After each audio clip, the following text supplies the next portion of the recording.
Hey folks, Seth here. Going to talk to you about a John Updike poem here today.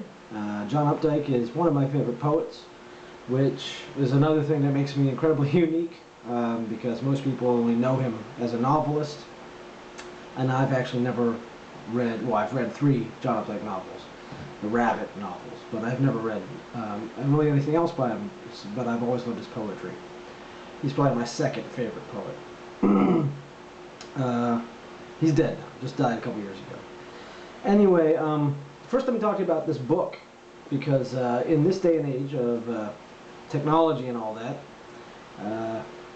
I have a very special connection with this book. I've had this book pretty much since I was 18 or 19. You can look at it, you can see that it's got splotches and all kinds of negative things, and when you open it, it makes sounds.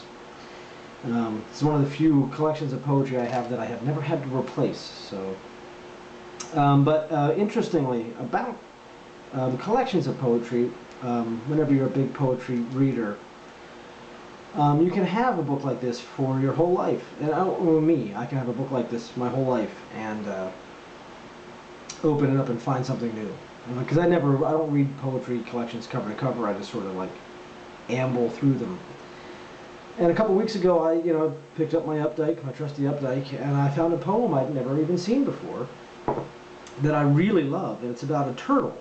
And I found this other poem a couple weeks ago as well by Kay Ryan about a turtle, which I'll put in the blog here.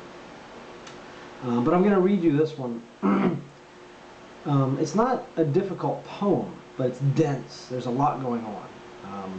So it's like every word is heavy and important and weighted. So it's called "To a Box Turtle" by John Updike. To a box turtle.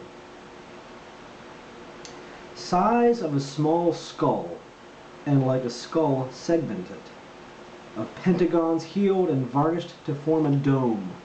You almost went unnoticed in the meadow. Among its tall grasses and serrated strawberry leaves, your model of amber and umber effective camouflage.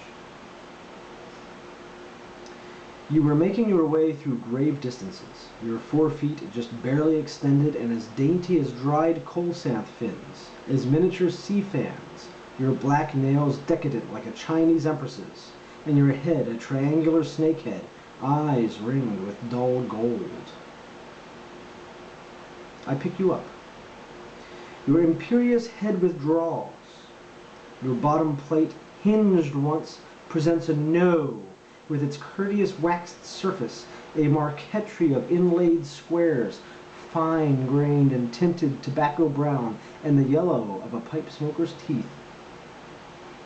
What are you thinking, thus sealed inside yourself? My hand must have a smell, a killer's warmth.